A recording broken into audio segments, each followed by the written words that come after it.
전해주시는 하나님의 말씀은 신약성경 요한복음 11장 32절에서 44절 말씀입니다. 요한복음 11장 32절에서 44절까지 말씀, 하나님의 말씀을 봉독합니다. 생명의 말씀을 경청하십시오. 마리아가 예수 계신 곳에 가서 배웠고 그 발 아래 엎드려 이르되 주께서 여기 계셨더라면 내 오라버니가 죽지 아니하였겠나이다 하더라. 예수께서 그가 우는 것과 또 함께 온 유대인들이 우는 것을 보시고 심령에 비통히 여기시고 불쌍히 여기사 이르시되 그를 어디에 두었느냐. 이르되 주여 와서 보옵소서 하니 예수께서 눈물을 흘리시더라. 이에 유대인들이 말하되 보라 그를 얼마나 사랑하셨는가 하며 그중 어떤 이는 말하되 맹인의 눈을 뜨게 한 이 사람이 그 사람은 죽지 않게 할 수 없었더냐 하더라. 이에 예수께서 다시 속으로 비통히 여기시며 무덤에 가시니 무덤이 굴이라 돌로 막았거늘 예수께서 이르시되 돌을 옮겨 놓으라 하시니 그 죽은 자의 누이 마르다가 이르되 주여 죽은 지가 나흘이 되었음에 벌써 냄새가 나나이다. 예수께서 이르시되 내 말이 네가 믿으면 하나님의 영광을 보리라 하지 아니하였느냐 하시니 돌을 옮겨 놓으니 예수께서 눈을 들어 우러러보시고 이르시되 아버지여 내 말을 들으신 것을 감사하나이다. 항상 내 말을 들으시는 줄을 내가 알았나이다. 그러나 이 말씀하옵는 것은 둘러선 무리를 위함이니 곧 아버지께서 나를 보내신 것을 그들로 믿게 하려 함입니다. 이 말씀을 하시고 큰 소리로 나사로야 나오라 부르시니 죽은 자가 시족을 배로 동인 채로 나오는데 그 얼굴은 수건에 쌓였더라. 예수께서 이르시되 풀어놓아 다니게 하라 하시니라. 아멘. 이것은 하나님의 말씀입니다. 이 말씀이 오늘 우리 모두에게 이루어지기를 예수님의 이름으로 축원드립니다. 할렐루야. 예수님 부활하셨습니다. 예수님 부활하셨습니다. 할렐루야. 예, 서로 인사해 주세요. 예수님 부활하셨습니다. 권사님.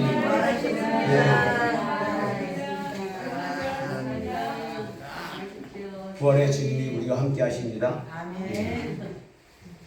사랑하는 성도 여러분, 오늘은 사망 권세를 이기시고 죽음에서 부활하신 예수님을 찬양하는 뜻깊은 부활주일입니다. 이 뜻깊은 부활절을 맞아서 오늘 본문 말씀으로 중심으로 우리가 부활을 체험하는 그런 사람, 부활의 신앙을 세우는 그런 시간이 되기를 소망해 봅니다. 사랑하는 여러분, 인류 역사상 그 어떤 천재나 권력자도 해결하지 못한 한 가지의 문제가 있습니다. 무엇일까요? 바로 죽음의 문제입니다. 현대 과학과 의학은 죽음을 철저히 생물학적인 현상으로 규명합니다. 생물학적인 현상이란 심장이 멈추고 뇌파가 중지된 상태이고 그리고 살이 썩고 세포가 죽어 이제는 부패하는 것입니다. 그래서 원래 상태로 다시 돌아갈 수 없는 상태로 빠지는 것이 바로 생물학적인 죽음이라고 볼 수 있는 것입니다. 그래서 죽음은 한 줌의 흙으로 회귀하는 것이 자연의 법칙이고 그것이 원칙입니다. 그래서 사람들은 그것을 영원한 끝이라고 받아들이는 것입니다.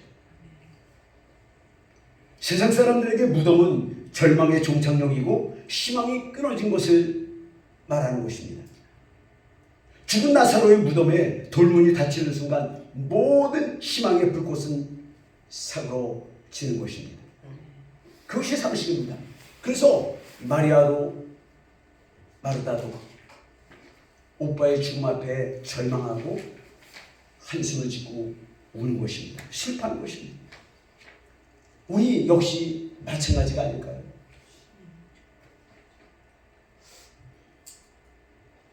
하지만 이 세상을 창조하신 하나님은 자연을 통해서 인간의 이성과 과학이 완전하지 않다는 것을 자연 현상을 통해서 곳곳에 심어 두셨습니다. 우리가 눈을 들어 자연을 보기만 해도 자연 계시를 통해서 죽음이 끝이 아니라는 증거를 얼마든지 찾아볼 수 있습니다. 한겨울의 고목을 보십시오. 겉으로 보면 생기가 하나도 없습니다. 완벽하게 죽은 나무 막대기입니다. 그러나 그 죽음의 깊은 침묵 속에서 고목은 때를 기다리며 생명을 움트고 있는 것입니다. 때가 되면 딱딱한 껍질을 뚫고 연약한 새순이 돋아납니다. 누가 그 마른 막대기 가지에서 그렇게 생명이 파릇파릇하게 나올 수 있을 것인가 상상인들 해봤겠습니까?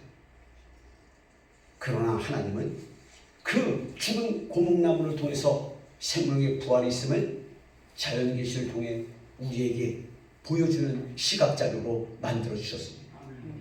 자연 다큐 TV를 통해 보면은 애벌레가 화려한 나비로 부활해서 신비하게 날아다니는 그런 모습을 보았습니다.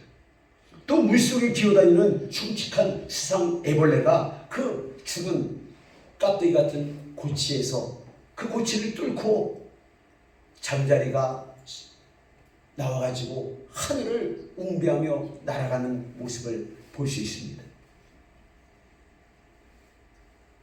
땅의 차원을 벗어나 하늘의 차원으로 이동하는 이 신비한 변화, 이 변화를 보면서 우리에게 죽음이 끝이 아니라는 새로운 존재의 변화가 있다는 것을 자연계시를 통해서 우리에게 가르쳐 주신 것입니다. 이를 볼 때 죽음은 사람이 소멸되는 것이 아니라는 것을 우리는 유추해 볼 수 있는 것입니다. 죽음은 끝이 아니라는 것. 비록 육체는 한 줌의 죄로 가지만 그 육체 안에 담고 있던 영혼은 무너지지 않고 그대로 보존된다는 것입니다. 예수님은 나사로의 죽음을 통해 우리가 죄로 인해 생명과 부활의 세계를 볼 수 없게 되었습니다. 그렇죠. 우리의 원죄로 인해서 우리는 영의 감겨지고 영이 죽은 상태로 그 신비한 영의 부활의 세계를, 생명의 세계를 우리는 알 수 없는 것입니다. 그러나 예수님이 이 땅에 오셔서 우리가 죄로 단절된 그 신령한 생명의 부활 세계를 볼 수 없는 것을 가르쳐 주시려고 인류에게 인간의 죽음이 끝이 아니라는 생명의 부활이 진리가 있음을 가르쳐 주려고 하시는 것입니다. 오늘 본문 말씀 11장 4절에서 6절 말씀을 보십시오. 예수께서 본래 마르다와 그 동생 나사로를 사랑하시더니 나사로가 병들었다함을 들으시고 그 계시던 곳에 이틀을 더 유하시니, 그 사랑하는 자기의 친구 같은 나사로가 중풍에 들어서 사경을 헤매고 있다는 소식을 들었는데 예수님은 그곳으로 달려가서 그 나사로를 살려주는 것이 아니라 오히려 가지 않고 그곳에서 다른 일을 보셨다는 거예요. 왜? 나사로가 죽기를 기다리셨다는 것입니다. 왜 죽기를 기다리셨을까요? 바로 죽음이 끝이 아니라는 것, 죽음 위에 새로운 부활이 있다는 것을 가르쳐 주시려고 나사로가 죽기를 기다렸다는 것을 우리는 말씀을 통해 본문을 통해서 알 수 있는 것입니다. 결국 기다리시던 예수님은 오지 않았고 그 사이에 나사로는 죽었습니다. 그래서 장사가 됩니다. 그리고 나흘이나 지났습니다. 그런데 그때서야 예수님이 오신 것입니다. 다 끝난 뒤입니다. 벌써 장례를 치러버렸습니다. 신체에서 냄새가 납니다. 오시려면 좀 일찍 오시지. 도저히 살아날 가망이 없습니다. 그래서 마르다와 마리아는 절망했던 것입니다. 여러분, 우리도 이 같은 상황이라면 똑같이 절망할 수밖에 없을 것입니다. 오늘 본문 속에 마리아처럼 마르다처럼 우리도 절망할 수밖에 없는 것입니다. 그들이 오빠 나사로가 죽어 무덤에 갇힌 지 나흘이 지나자 그 이성적인 생각, 그 이성적인 판단으로 어떻게 합니까? 이제 다 끝났다. 모든 게 끝났다. 그렇게 결론하는 짓는 것입니다. 우리도 똑같습니다. 그래서 이렇게 말합니다. 39절에 주여 죽은 지가 나흘이었으니 벌써 냄새가 나나이다. 냄새가 난다는 거예요. 이 마르다의 고백은 우리 인간의 우리가 살아오고 있는 경험과 과학적인 지식에 근거한 그 인간의 가지고 있는 생각에 그친 것입니다. 절망에 그친 것입니다. 어찌할 수 없다는 것입니다.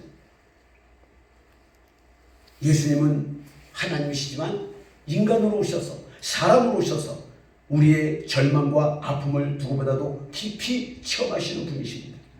그래서 나사로가 죽어 무덤에 갇혔을 때 주님은 먼저 그 슬픔의 현장에서 함께 우셨습니다. 오늘 11장 35절에 보면 예수께서 눈물을 흘리시다. 사랑하는 여러분, 예수님은 하나님이시지만 완전히 우리와 똑같은 인간이고 또 우리의 감정과 우리의 슬픔과 우리의 환경에 함께 하시는 분입니다.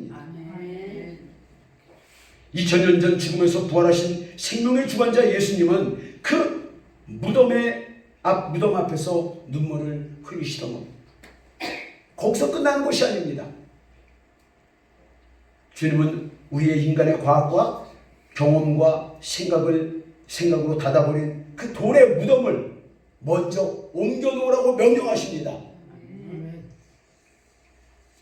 미국의 유명한 상담가이자 또 설교도 하시는 목사님이기도 하고 여러 가지 사회활동을 하시는 이 필립 야인 씨는 자기의 자서전에서 이렇게 썼습니다. 극심한 고통에 빠진 친구에게 가장 큰 위로가 되었던 것은 정답을 제시하는 것이 아니라 그저 함께 같이 있으면서 울어주는 것이었다 라고 그렇게 고백했습니다. 맞습니다. 우리 경험에도 진정한 친구는 장례식장에서 알 수 있다고 했습니다. 부활의 주님은 오늘 여러분의 인생의 눈물을 닦아주시려고 이 자리에 오셨습니다. 아멘. 여러분의 고난과 슬픔을 당할 때, 여러분이 고난과 슬픔을 당할 때 예수님은 우리와 함께 오시는 친구가 되어주십니다. 아멘. 그렇다면 사랑하는 여러분, 우리는 어떻게 하면 이 부활의 주님을 체험할 수 있습니까? 부활의 체험을 정말로 경험하는 믿음의 사람이 될 수 있을까요? 그것은 첫 번째로 정말 우리가 이 부활절에 부활의 주님을 체험하는 사람이 되려면, 부활의 신앙을 경험하는 사람이 되려면 먼저 믿음의 결단이 있어야 합니다. 한번 따라해 보십시오. 결단해야 합니다.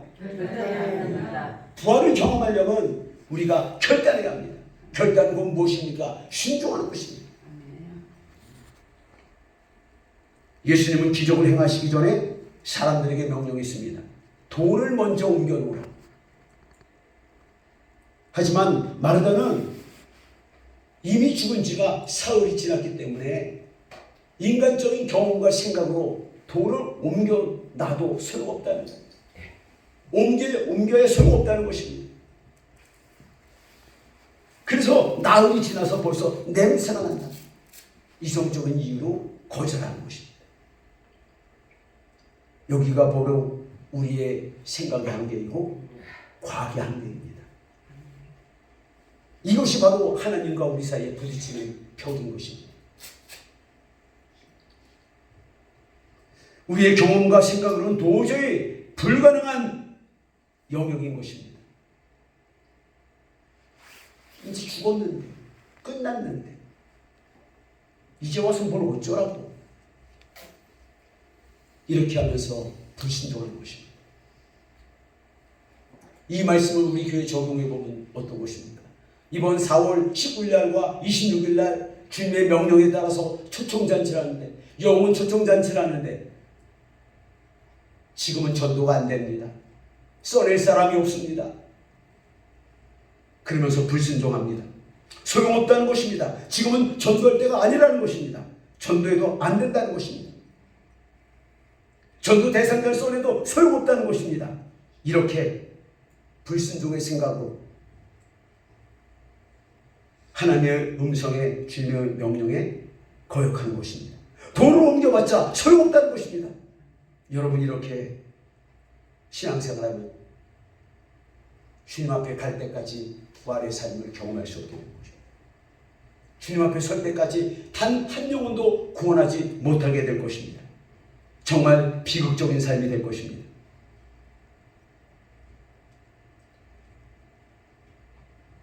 부활을 체험하는 사람이 되려면 우리의 한계를 인정하고 그리고 내 생각을 내려놓는 것입니다. 주님의 말씀에 순종하는 것입니다. 그때 부활을 경험할 수 있게 되는 것입니다. 내 생각으로는 이미 끝났다, 불가능하다고 여기는 이 무거운 마음의 돌을 내려놓아야 하는 것입니다. 그걸 먼저 옮겨 놓아야 합니다. 주님의 말씀대로. 사랑하는 여러분, 부활의 예수님을 진정 체험하기를 원하십니까? 그럼 내 생각, 내 고집을 십자가에 못 박으시기 바랍니다. 안 된다, 못한다, 불가능하다는 생각을 버리시고 믿는 자에게 불가능이 없다고 말씀하신 부활의 주님의 음성을, 그 말씀에 절대 순종을 넘어서 무조건 복종하시기 바랍니다. 예수님이 이렇게 말씀하십니다. 요한복음 11장 40절에 예수께서 이르시되 내 말이 내가 믿으면 하나님의 영광을 보리라 하지 아니하였느냐 하시니, 나사로의 부활은 예수님의 능력으로 되는 것입니다. 그러나 나사로가 부활하시는 조건, 즉 그 무덤의 돌을 옮기는 것은 바로 우리가 주님의 말씀에 순종함으로 말미암아 나사로가 부활하시는 여건이 만들어지는 것입니다. 다시 말씀드리면 나사로가 부활하시는 것은 우리가 순종할 때만 가능한 것입니다. 예수님의 부활을 진정으로 이 부활절에 체험하길 원하신다면 하나님의 말씀에 순종하시기 바랍니다. 하나님이 세우신 담임 목사님의 권면에 순종하시기 바랍니다. 두 번째로 부활을 경험하려면 권세를 사용해야 합니다. 한번 따라해 주시겠습니까? 부활을 경험하려면 권세를 사용해야 합니다. 오늘 예수님께서 나사로야 나오라 라고 큰 소리로 외쳤습니다. 예수님께서 이 큰 소리로 외쳤어요. 나사로야 나와라. 이 외침은 단순히 죽은 시신을 깨우는 소리가 아니라 죽음이라는 거대한 그 사망의 사슬을 끊어버리는 창조주의 권세 있는 음성인 것입니다. 큰 소리의 의미는 힘과 능력과 권세를 상징합니다. 그래서 외국의 국군이 방문하면 대포를 쏘는 거예요. 어마어마하게 대포 큰 소리가 납니다. 그 큰 소리가 곧 그 국빈으로 방문하는 그 대통령의 그 힘과 권세와 능력을 상징하기 때문인 것입니다. 죽음은 모든 인생의 종착역이라고 우리 모두 생각하고 있습니다. 맞습니다. 이것이 과학적이기 때문입니다. 우리의 경험적인 삶이기 때문입니다. 그러나 부활의 주님 앞에서는 이 죽음이 잠시 자는 낮잠과 같은 것입니다. 예수님은 오늘 여러분의 영혼을 향해서 동일하게 외치십니다. 절망에서 나와라. 외로움에서 나와라. 아멘. 우울증에서 나와라. 좌절에서 나와라. 일어나지도 않는 근심 걱정에서 나와라. 내 질병에서 나와라. 내 염려 문제에서 나와라. 내가 가지고 있는 절망, 내 안에 있는 어두움, 걱정, 근심과 질병이 예수님의 십자가의 대속으로 깨끗하게 청산되었다라고 하나님이 주신 권세로서 내게 외쳐야 하는 것입니다. 내 문제에 대해서 외쳐야 하는 것입니다. 선포하시기 바랍니다. 이 권세, 부활하신 예수님의 이 권세를 쓸 수 있는 사람이 부활의 삶을 경험하고 누리게 되는 것입니다. 그러나 너무나도 그걸 몰라요. 이 영적 원리를 몰라요. 그래서 가르칩니다. 따라오시는 분은 그 부활의 삶을 경험하게 될 것이고, 불순종하는 분은 그 영원한 진리의 은혜를 깨닫지 못하게 될 것입니다. 여러분, 큰 소리로 외칠 때 어떤 일이 벌어집니까? 내 목소리를 분명하게 힘있게 외치면 바로 하나님이 들으시고 그 말을 이루어주신 것입니다. 또 내 목소리로 권세있게 외치면 악한 마귀가 듣고 어둠의 영이 듣고 내게서 쫓겨나가는 것입니다. 떠나가는 것입니다. 또 내가 선포하는 그 말씀을 내가 듣고 내 안에 있는 면역체계가 모두 동원돼서 그 말씀을 이루어내는 것입니다. 그러므로 건강해야 되는 것입니다. 질병이 낫는 것입니다. 이것이 바로 부활을 경험하는 영적 원리입니다. 예수님 이렇게 말씀하셨습니다. 나는 부활이요 생명이니 나를 믿는 자는 죽어도 살겠고 무릇 살아서 나를 믿는 자는 영원히 죽지 아니하리. 이것이 바로 부활을 믿는 자의 당당한 고백이 되어야 하는 것입니다. 사랑하는 성도 여러분, 부활신앙이 확고하면 죽음을 두려워하지 않습니다. 부활신앙이 확고하면 질병에 대해서도 자신감이 넘칩니다. 통계조사에 의하면 미국의 암 환자 1000명과 한국의 암 환자 1000명을 비교조사했는데 미국의 암 환자 1000명은 그 암을 그냥 안고 즐기면서 살아간다고. 그러나 한국의 암 환자 1000명은 그 암이 걸렸다는 것에 눌리고 그리고 위축돼서 삶을 누리지 못하고 조기에 일찍 생을 마감한다는 것입니다.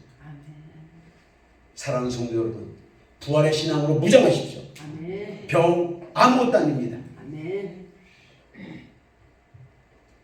부활의 신앙이 확고하면 오히려 내 삶의 활력이 늘어나고 넘치고 교회 생활이 행복하게 되는 것입니다. 주님의 부활을 체험하기 원하시는 성도 여러분, 부활하신 예수님이 주시는 권세를 사용하시기 바랍니다. 그 부활의 능력의 권세를 사용할 때 내 삶 가운데 주님의 부활의 권세가 나타나는 것입니다. 세 번째로 우리가 부활의 그 능력을 체험하려면 어떻게 해야 될까요? 풀어주어야 합니다. 한번 따라해 주시겠습니까? 부활을 체험하려면 풀어주어야 합니다. 오늘 44절 말씀입니다. 나사로가 살아나왔지만 그는 여전히 수리에 묶여 있습니다. 그때 주님은 마리아에게 말씀하십니다. 풀어주어 다니게 하라. 풀어주어 돌아다니게 하라는 거예요. 이 풀어주다는 말 헬라어 뉴로는 결박을 풀다, 시사를 묶인 것을 깨부시다, 부서뜨리다. 그런데 그 사람 스스로가 이걸 부서뜨릴 수가 없는 거예요. 누군가가 도와줘야 되는 것입니다. 누군가가 그 쇠사슬을 깨트려줘야 그 사람이 자유를 누리게 되는 것입니다. 부활을 경험하는 삶을 누리려면 묶인 것을 풀어줘야 하는 것입니다. 죽음에서 살아난 나사로가 부활의 인생을 누리려면 누군가가 나사로가 지금 묶여있는 것을 풀어주어야 하는 것입니다. 누군가의 도움이 필요합니다. 오늘 여기 설교의 핵심이 있습니다. 여기에 중요한 메시지가 있습니다. 바로 부활을 체험하는 능력이 있다는 것을 오늘 말씀을 통해서 깨달아야 하는 것입니다. 나사로는 지금 죽은 지 나흘이 지나서 살아났지만 자유롭게 다닐 수가 없어요. 시위에 묶여서 움직일 수가 없는 것입니다. 그래서 나사로가 입고 있는 그 묶여있는 그 죽음의 수위를, 그 죽음의 매를 풀어 놓아야 하는 것입니다. 예수님은 그 마리아에게서 내 오라버니의 수위를 풀어주라고 명령하셨습니다. 오늘 이 부활절에 여러분은 나사로처럼 수위에 묶여있는 상태입니다. 이 점을 오늘 말씀을 들으면서 깨닫는 은혜가 있길 소망합니다. 어떤 수위에 묶여 있을까요? 바로 죄의 습관에 묶여 있습니다. 과거의 상처에 묶여 있습니다. 두려움이라는 수위에 묶여 있습니다. 염려라는 수위에 묶여 있습니다. 절망이라는 수위에 묶여 있습니다. 어둠이라는 수위에 묶여 있습니다. 일어나지도 않은 걱정, 근심의 수위에 묶여 있습니다. 질병의 수위에 묶여 있습니다. 사랑하는 여러분, 여러분이 묶여 있는 것을 오늘 이 부활주일에 주님이 부활의 주님이 풀어주시려고 이곳에 오신 것입니다. 아멘. 믿으시기 바랍니다. 아멘. 묶인 것을 우리 스스로가 풀 수 없습니다. 아멘. 내 문제, 내 힘, 내 능력으로 풀 수 없다는 점입니다. 그래서 누군가가 그 저주의 옷을 벗겨주고 풀어놓아 다니게 해줘야 하는 것입니다. 아멘. 사랑하는 여러분, 부활하신 예수님이 이곳에 우리를 자유롭게 하시려고 우리에게 묶여있는 것을 풀어주시려고 이 부활의 아침에 오신 것입니다. 아멘. 이것을 믿으시기 바랍니다. 아멘. 하나님께서 여러분의 저주를 수위를 벗겨주시려고 2000년 전에 그 아들 예수님을 보내주셨습니다. 아멘. 이 땅에 육체로 오신 예수님은 아담을 통해 내려오는 저주의 옷을 벗겨주셨고 또 우리의 죄의 짐을 벗겨주시기 위해 보혜사 성령님을 보내주셨습니다. 아멘. 뿐만이 아니라 12제자를 남겨주셨습니다. 아멘. 예수님은 오늘 수장교회에 이 부족한 종을 보내셔서 여러분의 묶여있는 그 수위를, 저주의 그 수위를 풀어주라고 저를 보내신 것입니다. 아멘. 이사야 58장 6절에 이렇게 말씀합니다. 나 여호와가 흉악의 결박을 풀어주며 멍에의 줄을 끌어주며 압제당하는 자를 자유하게 하며 모든 멍에를 꺾는 것이 아니겠느냐. 아멘. 우리 좋으신 하나님, 부활의 주님은 우리가 풀 수 없는 이 저주의 수위를, 이 모든 문제를 다 풀어주기 위해서 아멘. 이 지금 오신 것입니다. 우리 함께 하시는 것입니다. 아멘.